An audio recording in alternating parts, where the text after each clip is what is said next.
Who did God created you to be? For you created my inmost being. You knit me together in my mother's womb.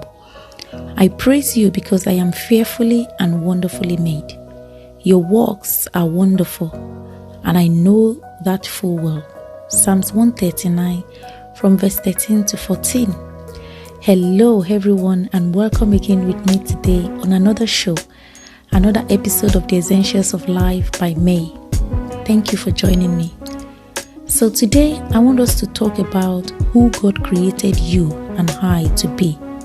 What's your identity in Christ?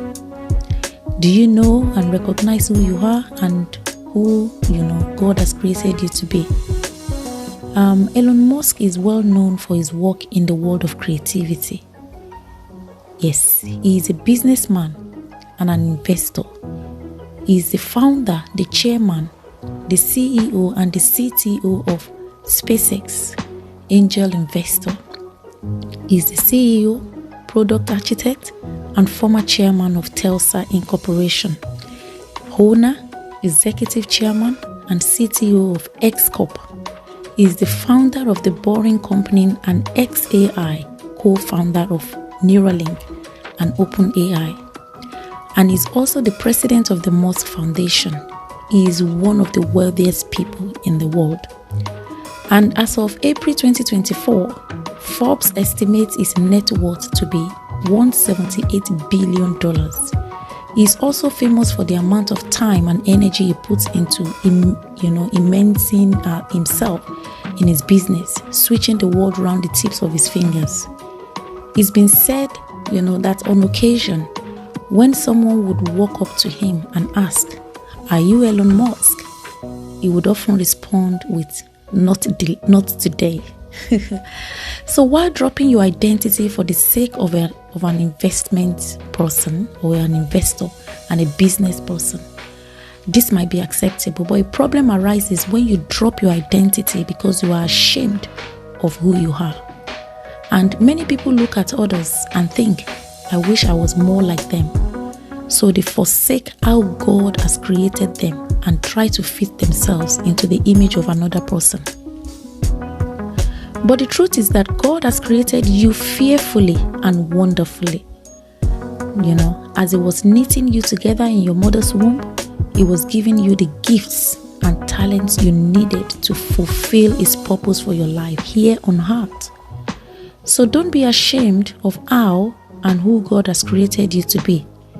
Accept and celebrate the fact that you were created to be you and nobody else, and to have a specific purpose.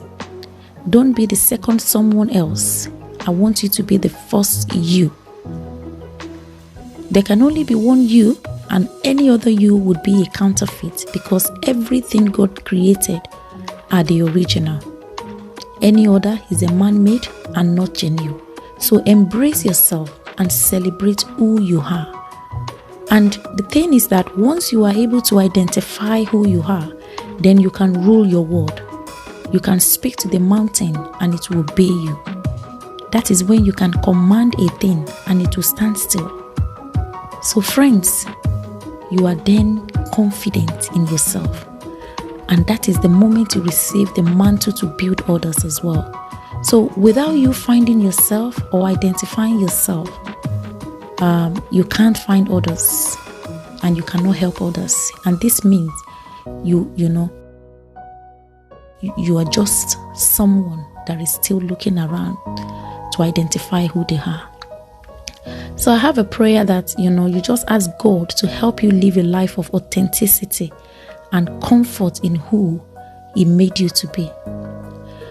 I declare upon you today as you listen that you receive answers to those prayers you have made. And I pray that the meditations of your heart be acceptable before the Lord Almighty. My name is May, and I love you because you tune in to listen to this episode today. So until next time I come your way, I want you to go with this: remain positive and call out something out of nothing, because you were created in God's image and you are created to be you.